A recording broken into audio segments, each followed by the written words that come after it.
بسم الله الرحمن الرحيم. الحمد لله رب العالمين، وأفضل الصلاة والسلام على سيد الأنبياء والمرسلين أبو القاسم محمد وعلى آله الطيبين الطاهرين وعلى أصحابه المنتجبين الذين ساروا بهديه وكانوا له كظله. تحدثنا في الحلقة الأولى التي كانت عبارة عن مقدمة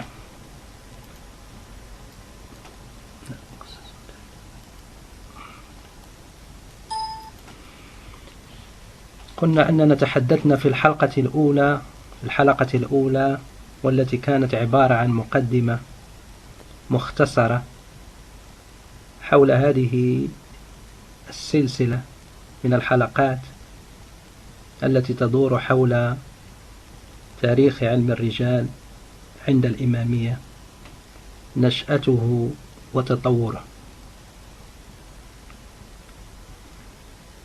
تحدثنا في المقدمة الأولى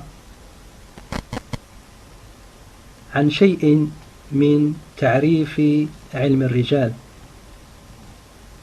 وتحدثنا عن شيء من دوره وأهميته، وكذلك تطرقنا إلى شيء من علاقة هذا العلم، يعني علم الرجال، ببعض العلوم الأخرى كعلم التراجم، وكذلك علم الأنساب وعلم المصنفات، وكذلك علم الفهارس والمشيخات.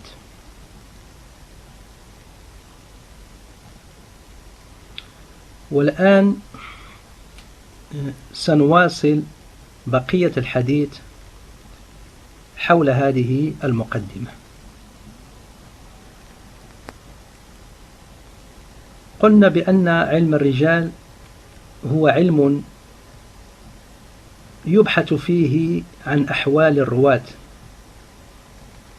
هو علم مداره هو البحث في أحوال الرواة من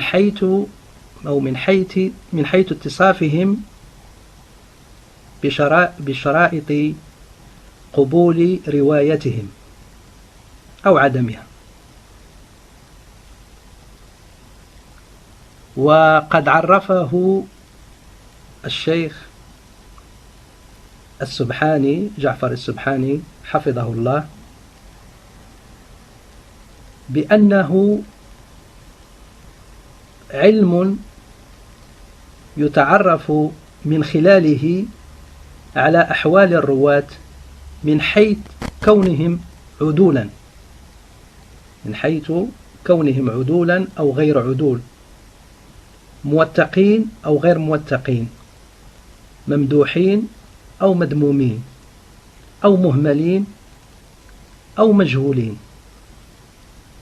والاطلاع على مشايخهم وتلامذتهم وحياتهم وأعصارهم وطبقاتهم في الرواية حتى يعرف المرسل عن المسند ويميز المشترك إلى غير ذلك مما يتوقف عليه قبول الأخبار.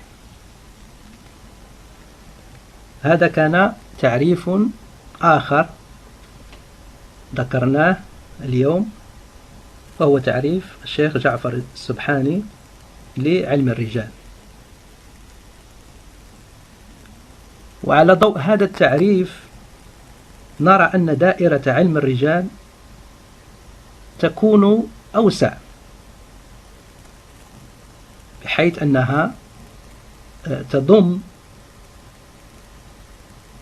تحديد علم الرواة أو حال الرواة من ناحية الوثاقة وعدم الوثاقة، وهذا ما يعبر عنه دائما تسمعون يعبر عنه بالمدح والذم، يعني الممدوحين والمذمومين من الرواة. وهو كذلك يضم التركيز على مسألة المهملين، الرواة المهملين والرواة المجهولين، وكذلك يركز على الطبقات، يعني طبقات الشيوخ والتلاميذ، وكذلك يضم ما يسمى بعلم المشتركات أو تمييز بين المشتركات من الأسماء وغير ذلك. إذن بهذا التعريف يصبح عندنا علم الرجال أوسع، وتكون دائرته أشمل من ذلك الفهم الضيق بمسألة الجرح والتعديل.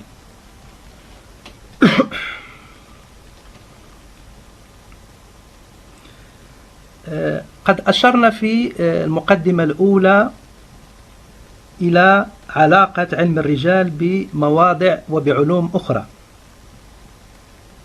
وذكرنا من بين هذه العلوم التي تشترك مع علم الرجال في الدائرة هو علم التراجم.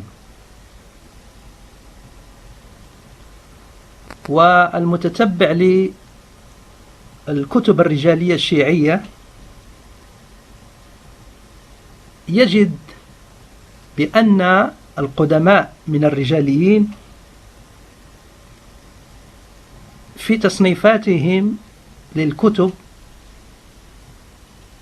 قد أدخلوا علم التراجم في علم الرجال،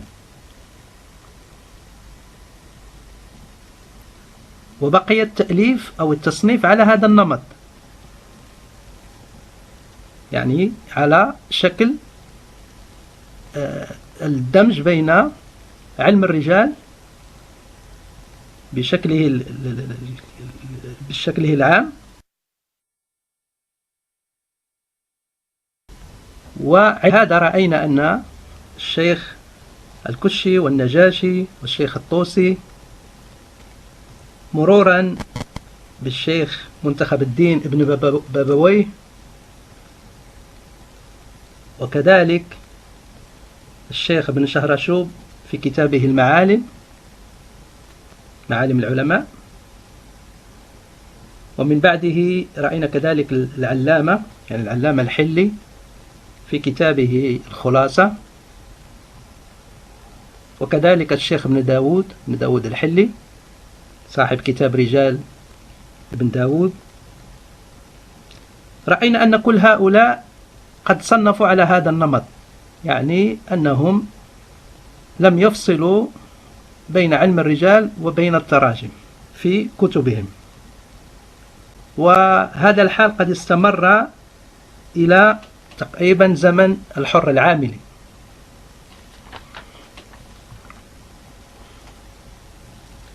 بحيث أننا سنرى في زمن الحر العاملي بدأنا نرى بداية فصل علم الرجال عن علم التراجم في مصنفات علماء الشيعة الإمامية. إذن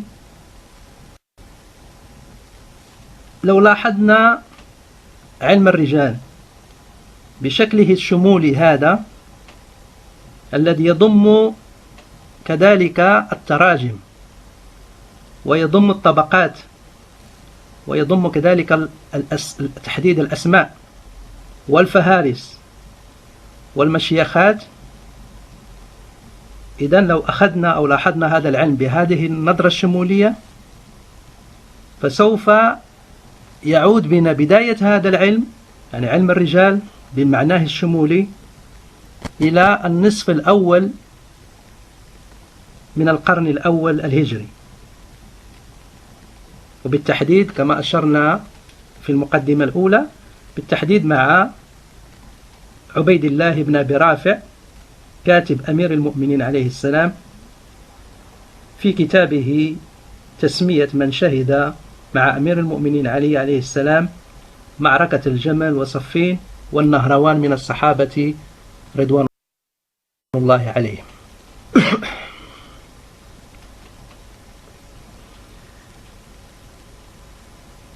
وكما قلنا أن علماء الإمامية من الرجاليين قد صنفوا في هذه القرون الثلاثة الأولى صنفوا في الرجال. نذكر على باب من باب يعني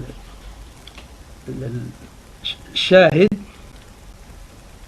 أبي محمد عبد الله بن جبل بن حيان بن أبحر المتوفي سنة 219. نجد أن الشيخ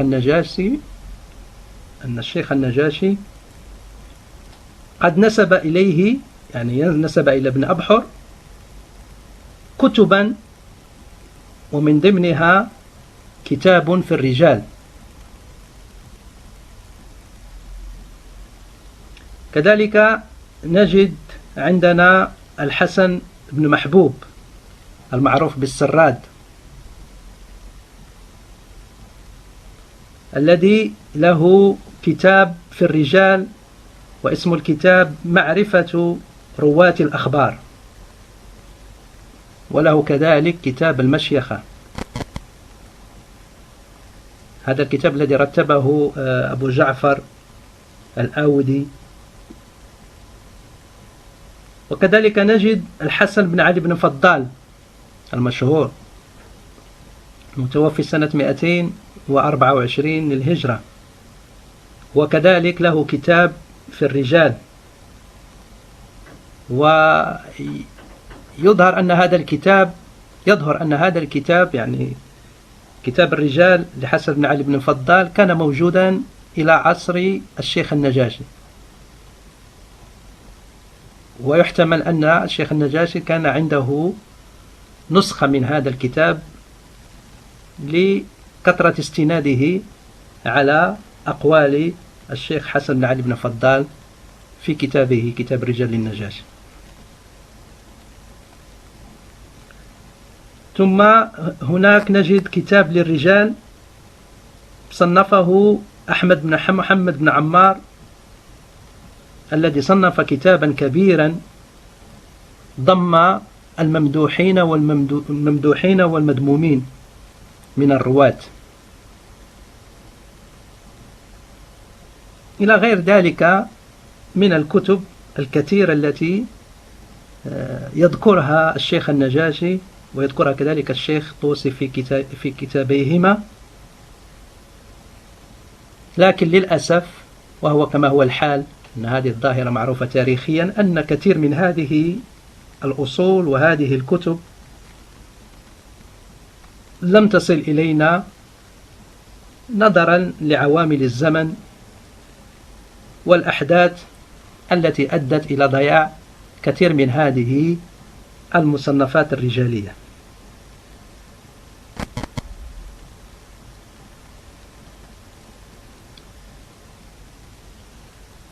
الآن نبدأ في الحديث عن هذه الكتب الرجالية التي وصلتنا والتي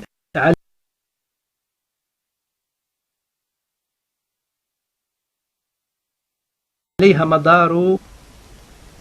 ولكن قبل هذا أنا أريد أن أشير إلى أن هناك من قال، يعني من بعض الباحثين من غير الشيعة، قالوا بأن علم الرجال عند الشيعة الإمامية قد بدأ مع الشيخ الطوسي، وهذا الأمر هو غير صحيح، كما أوضحنا فقط بهذه الأمثلة التي ذكرناها الآن، يعني باختصار لا من باب الحصر. أوضحنا في هذه الأمثلة أن هناك العديد من الكتب الرجالية التي صنفت قبل زمان الشيخ الطوسي، والتي ذكرها الشيخ الطوسي نفسه في فهرسته، في الفهرس أو في كتاب الرجال، ذكر العديد من هذه الكتب التي صنفت قبله. بل أننا نجد أن الشيخ الطوسي هو لديه نص مهم جدا شاهد على هذا الأمر. فقد رأينا أن الشيخ الطوسي نفسه قد أشار في كتابه العدة يعني كتاب عدة الأصول، نجد أن الشيخ الطوسي قد أشار إلى هذا الأمر، بحيث أنه يقول في كتاب العدة في الجزء الأول صفحة 366 ما نصه: إن وجدنا الطائفة ميزت الرجال الناقلة لهذه الأخبار، فوثقت التقات منهم وضعفت الضعفاء، وفرقوا بين من يعتمد على حديثه وروايته ومن لا يعتمد على خبره، ومدحوا الممدوح منهم وذموا المذموم منهم، وقالوا فلان متهم في حديثه وفلان كذاب، وإلى غير ذلك وغير ذلك من الطعون التي ذكروها وصنفوا في ذلك الكتب. هذا النص ذكره، هذا النص جد مهم إخوة الأفاضل، هذا النص جد مهم في التأريخ لهذا الموضوع، يعني موضوع تأريخ علم الرجال ونشأته. هذا النص من الشيخ الطوسي فيه هو ذو قيمة، له قيمته التاريخية، بحيث أنه شهادة على أن هذا العلم، علم الرجال، ومسألة أن الشيعة الإمامية قد اهتموا بتوثيق الرجال وفرقوا بين من يعتمد على حديثه وبين من لا يعتمد على حديثه، ومن يقبل خبره ومن يرد خبره، واهتموا بالممدوح واهتموا بالمذموم. كل هذا الأمر جد مهم في موضوع تاريخ علم الرجال عند المدرسة الإمامية وبدايته. فوجدنا أن الشيخ الطوسي على الله مقامه قد أشار إلى علماء الإمامية من الرجاليين الذين صنفوا قبله في القرون الثلاثة الأولى، ونحن قد ذكرنا بعضهم ونذكر الآن بعض الآخر حتى لا يكون لنا الموضوع ولا نريد الإطالة بالأسماء، لكن فقط حتى نصل إلى النقطة الأساسية التي أردنا أن نبينها، وهي الفترة، يعني بداية التصنيف في علم الرجال بالنظرة الشمولية لهذا العلم عند الإمامية. فكما ذكرنا ابن السراد، يعني الحسن بن محبوب المتوفي سنة 224، صاحب كتاب معرفة رواة الأخبار وصاحب كتاب المشيخة، هذا كتاب مهم جدا. وكذلك لا ننسى أصحاب الأئمة، أصحاب الإمام جعفر الصادق وغيرهم من الأئمة الذين صنفوا وألفوا في كتب الرجال. نأخذ على سبيل المثال الفضل بن شادان، وهو أحد أصحاب الإمام الرضا عليه السلام، كذلك صاحب الإمام الجواد وكذلك الإمام الهادي. الفضل بن شادان المتوفي سنة 254 له كتاب في الرواة. كذلك نجد أحمد بن علي العلوي العقيقي، وهو متوفي سنة 280 للهجرة، وكذلك له كتاب في تاريخ الرجال كما يذكر النجاشي. كذلك نجد إبراهيم بن محمد بن سعيد الثقفي المتوفي سنة 283، هو كذلك له كتاب حول الرواة. ثم هناك محمد بن عمر بن عبد العزيز المعروف بالكشي، وهو صاحب كتاب رجال الكشي المعروف، وهذا هو الكتاب الأول الذي سنتناوله في هذه الحلقات بالبحث والدراسة. سيكون بحثنا في أول كتاب من كتب الشيعة الرجالية التي وصلتنا في التصنيفات الرجالية، هو كتاب رجال الكشي.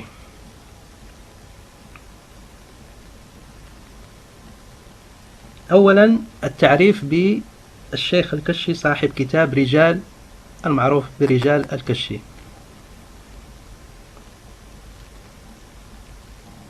يقول الشيخ الطوسي في تعريفه بالشيخ الكشي في كتابه في الفهرس: محمد ابن عمر ابن عبد العزيز الكشي، يكنى أبا عمر، ثقة بصير بالأخبار وبالرجال، حسن الاعتقاد، له كتاب الرجال.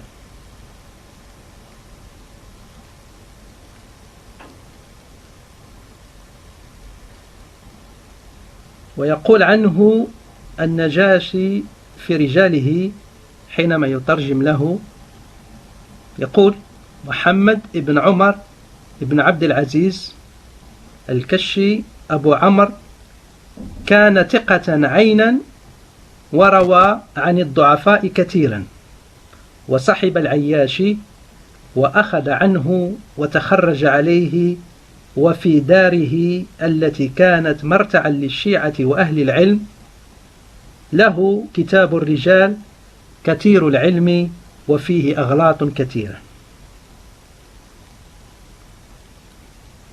قال عنه الطوسي في رجاله، يعني في الرجال. الطوسي ترجم للكشي في الفهرس وترجم له كذلك في الرجال. قال عنه الطوسي: الكشي ثقة بصير بالرجال والأخبار مستقيم المذهب.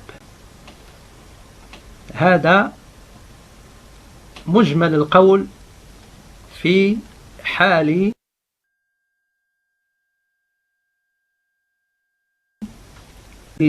الكشي أو الكشي على حسب ضبط اسمه عند الرجال عند العلماء.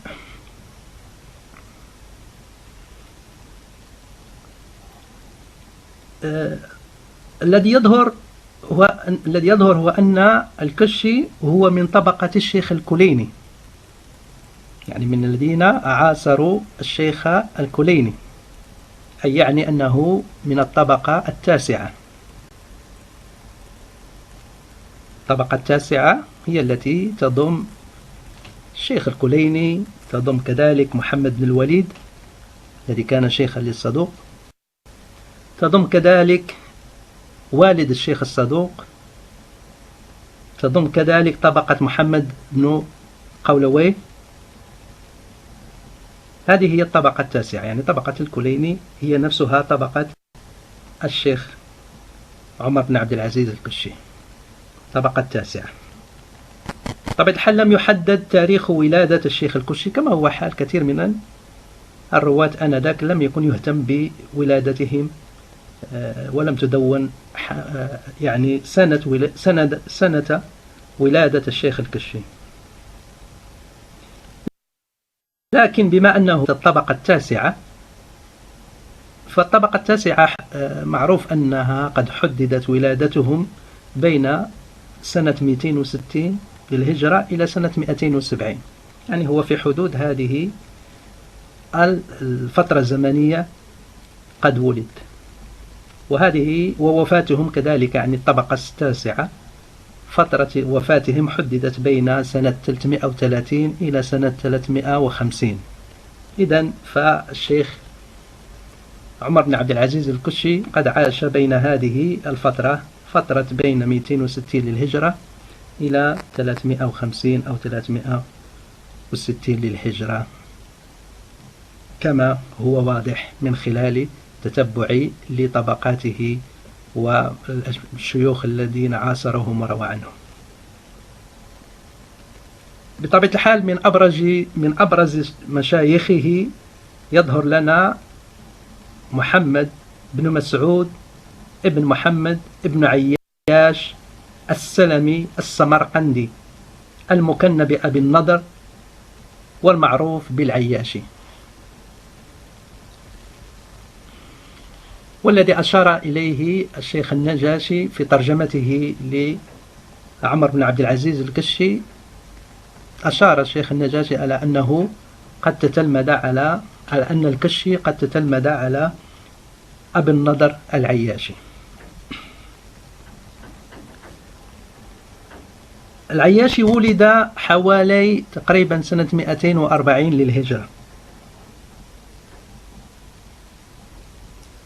وله مؤلفات كثيرة في الحديث وفي التفسير وفي غيرها من العلوم. قال عنه النجاشي في ترجمته، يعني في ترجمة العياشي: ثقة صدوق عين من عيون هذه الطائفة، وكان يروي عن الضعفاء كثيرا، وكان أول أمره عامي المذهب، وسمع حديث العامة فأكثر منه ثم تبصر وعاد إلينا. قال أبو عبد الله الحسين بن عبيد الله: سمعت القاضي أبا الحسن علي بن محمد قال لنا أبو جعفر الزاهد: أنفق أبو النضر يعني العياشي على العلم والحديث تركة أبيه سائرها، وكانت 300,000 دينار، وكانت داره كالمسجد بين ناسخ أو مقابل أو قارئ أو معلق مملوءة من الناس. وهذه إن شاء الله حينما نتطرق إلى الشيخ النجاشي ومنهج الشيخ النجاشي في نقله لترجمته للرواة، صراحة تجد أن الشيخ النجاشي يعطيك وفرة من المعلومات حول الراوي، بحيث أنك تستطيع أن تكون صورة متكاملة حول هذا الراوي أو حول هذا المترجم له أو حول هذا العالم المترجم له. إذن وجدنا كيف الشيخ النجاشي يبرز هذا الحجم من النشاط العلمي السائد في القرن الثالث عند المدرسة الإمامية، كيف كانوا يتباحثون، وكيف كانوا في مسائل الحديث، وكيف كانوا يجتمعون ويعني يقرؤون ويسمعون وينسخون ويعلقون. فهذا هذا النموذج الذي ذكره أو وصفه الشيخ النجاشي يوضح هذه الحالة أو هذه الحركة العلمية التي كان يعرفها رجال أو علماء الشيعة في القرن الثالث، واهتمامهم بعلم الحديث واهتمامهم بالتصانيف والكتب. يقول الشيخ الطوسي في حق أبي النضر العياشي، يعني في ترجمته، ما دام أننا ذكرنا ترجمته عند الشيخ النجاشي فنذكر كذلك ترجمته عند الشيخ الطوسي. قال: هو محمد بن مسعود العياشي من أهل سمرقند، وقيل أنه من بني تميم، يكنى أبا النضر، جليل القدر، واسع الأخبار، بصير بالروايات، مطلع عليها، له كتب كثيرة تزيد على 200 مصنف. إذن احنا الآن سلطنا الضوء على سيرة أو حياة الشيخ العياشي، لأنه أبا النضر العياشي، لأنه كان من أحد أساتذة الشيخ عمر بن عبد العزيز الكشي، الذي هو موضوع بحثنا في هذه الحلقة. بطبيعة الحال كتاب الكشي أو رجال الكشي، هذا الكتاب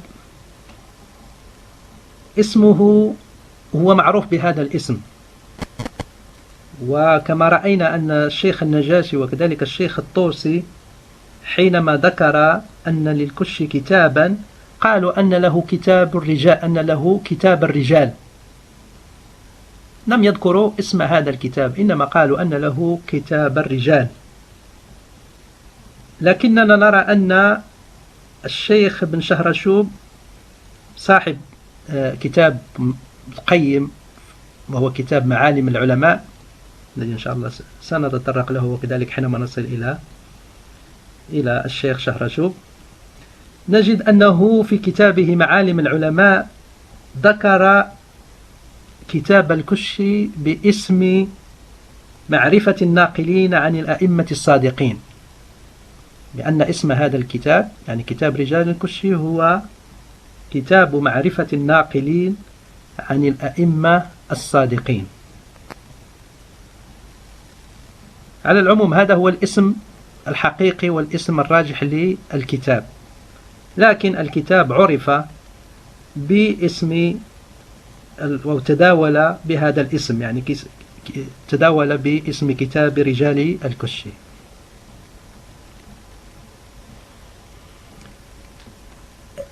الآن سندخل في مواصفات هذا الكتاب. الآن بعدما أعطينا نبذة عن حياة أو ترجمة عمر بن عبد العزيز الكشي من خلال ترجمته عند النجاشي وعند الشيخ الطوسي، ثم تطرقنا إلى طبقته وكذلك إلى أهم أساتذته واسم كتابه. الآن نتكلم حول مواصفات هذا الكتاب،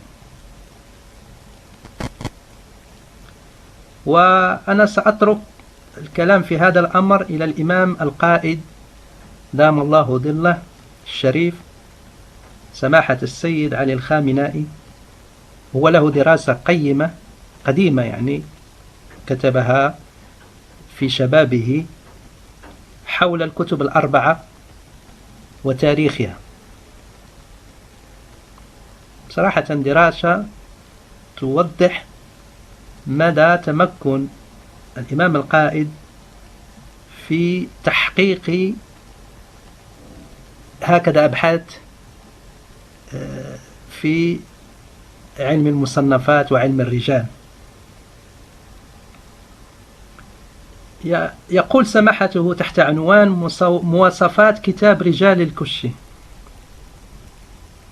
يبحث هذا الكتاب عن تاريخ الرجال ومعرفة طبقاتهم، وكان مبناه فيه هو ذكر الروايات الواردة في مدح أو قدح الرجال من دون أن يبدي صاحبها رأيا فيها، حيث أورد تحت كل اسم من أسماء الرجال المترجم لهم حديثا أو عددا من الأحاديث المسندة التي تعرضت له بشكل ما. يعني هذا هو تقريبا الشكل الذي صنف عليه الشيخ عمر بن عبد العزيز الكشي كتابه.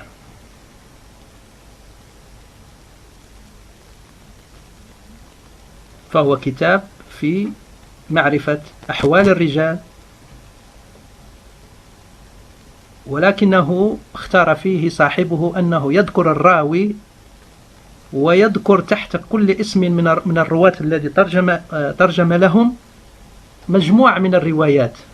هذه الروايات قد تتضمن مدحا أو قد تتضمن قدحا في هذا الراوي المترجم له، والكتاب له قيمة بحيث يستفاد من خلال هذه الروايات حال هذا الراوي الذي ترجم له الشيخ عمر بن عبد العزيز الكشي في كتابه.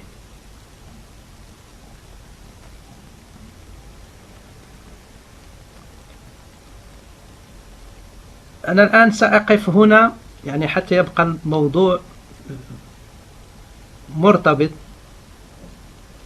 ونكون بذلك قد ننهي الحلقة هذه حتى يعني نشرع في الحلقة القادمة بالكلام حول الأمور المهمة حول هذا الكتاب، وهي مسألة نسخة هذا الكتاب. أنا لم أريد أن أبدأ بها اليوم، أفضل أنها تكون لها حلقة واحدة مستقلة، الكلام حول نسخة هذا الكتاب ووصول هذا الطوسي وكذلك الشيخ النجاشي، وكذلك الكلام حول الأغلاط الموجودة في هذا الكتاب.